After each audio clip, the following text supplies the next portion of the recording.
Assalamu alaikum students. Welcome to my religion class. How are you all? I hope all of you are well and wishing you a very Mubarak. Today I will discuss about chapter 5 and the last lesson, which is lesson 16, and it is about the Muslim contribution on mathematics. Here we will discuss about 4 Muslim scholars: Al-Khwarizmi, Hassan ibn Haytham, Umar Khayyam and Nasiruddin Tusi. Umar Khayyam, he is known as the first-rate mathematician. He brought about extraordinary advancement in algebra by analyzing the formula of cubic equation. He displayed more skills than the Greeks. Which Muslim mathematician brought more skills or had more skill than the Greeks? Yes, he is Umar Khayyam. He wrote books on arithmetic, astronomy and mathematics. His immortal work, or the book which is immortalized him, is known as Kitab al-Zabr wa al-Mukabala, and this book is wrote about algebra. Next one is Nasiruddin Tusi. He born in Tus in Persia. As we know, the famous Muslim scholars are known as by their birthplace. So, from the birthplace Tus, Nasiruddin is known as Nasiruddin Tusi. He wrote about total 16 books on geometry, astrology and trigonometry. He separated trigonometry from astrology. He discussed about plane and circular trigonometry. He wrote books on mathematics, and these books are Qawaid al-Handasa, Tahrir al-Usul. The two books meaning are the middle book between geometry and astronomy, and another is summary of the whole of compilation with table and art. So who wrote books on the compilation with table and art? Yes, Nasiruddin Tusi. And who wrote the book between the geometry and astronomy? Yes, Nasiruddin Tusi. Our most famous Muslim scholars who contributed to mathematics is Muhammad ibn Musa al-Khwarizmi.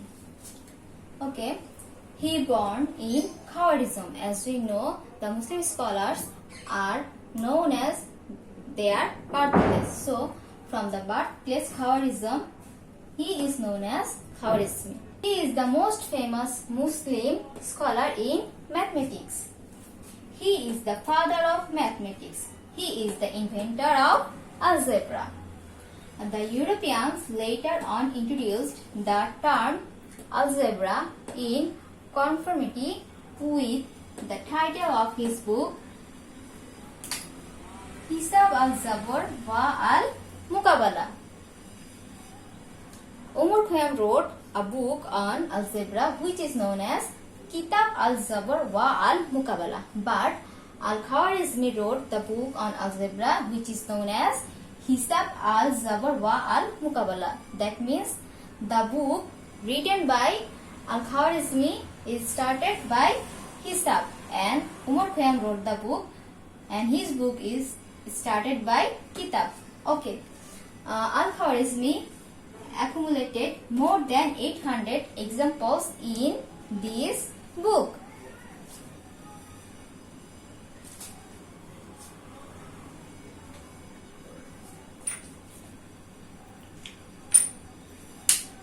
He evolved the 6 formulas of solving equation. Who evolved the 6 formulas? Yes, Al-Khwarizmi.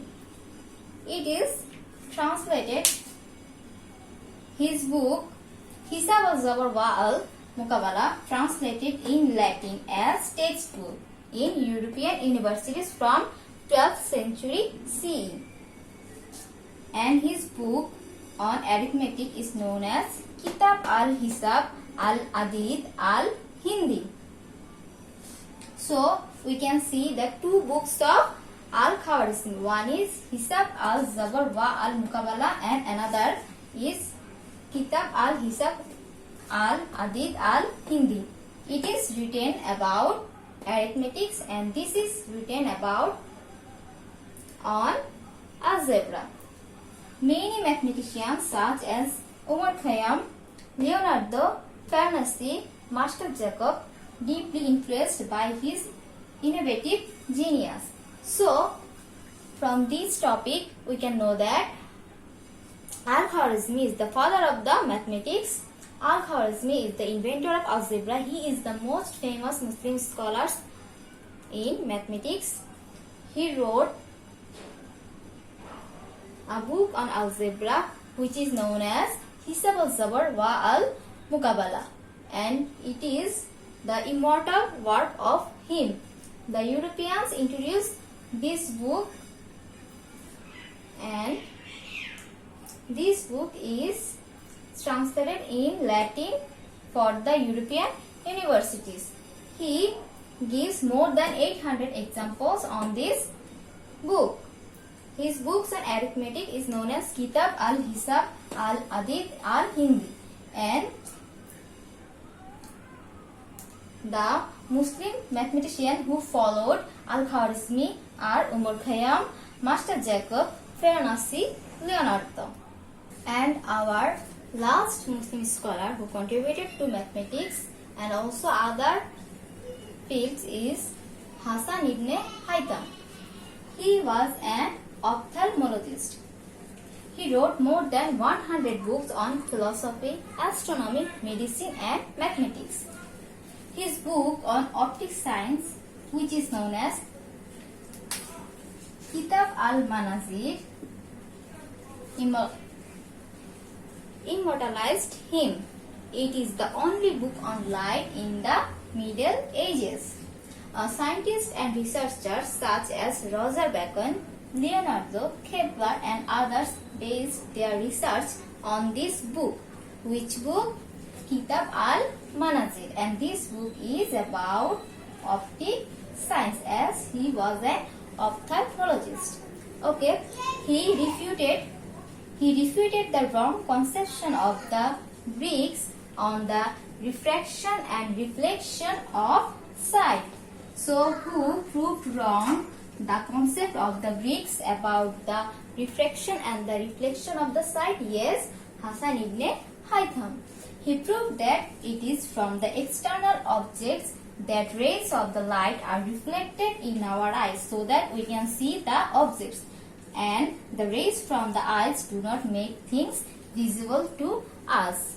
So he was the first to prove that rays from the other object reflected from our eyes, and so that we can see other object, but the rays from our eyes do not make the things visible. He invented magnifying glass. Who invented magnifying glass? Yes, Hassan ibn Haytham. It is believed that he is the first who presented the idea of gravitation. But we know that Sir Isaac Newton who gives the idea or theories of gravitation, but it is believed that Hassan ibn Haytham gave or presented the idea of gravitation. And from your book we can learn that Hassan ibn Haytham had extremely discussed the science of light long ago, although modern scientists lay their claim on it. There occur variations in the weight of matters depending on the atmospheric weight, pressure and heat. So we can see that among all the Muslim scholars, Hassan ibn Haytham is more talented. He wrote books on philosophy, astronomy, medicine, mathematics. He was an ophthalmologist. He wrote books on optics science, which was followed by the Roger Bacon, Leonardo, Kepler and other Muslim scholars. And he gave the conception of light, and he proved the conception of the Greeks about the refraction and the reflection of sight. He proved that it is from the external objects that the rays of the light are reflected in our eyes. Rays from our eyes do not make things visible. He invented magnifying glasses, and he is regarded or believed the first who invented the gravitation.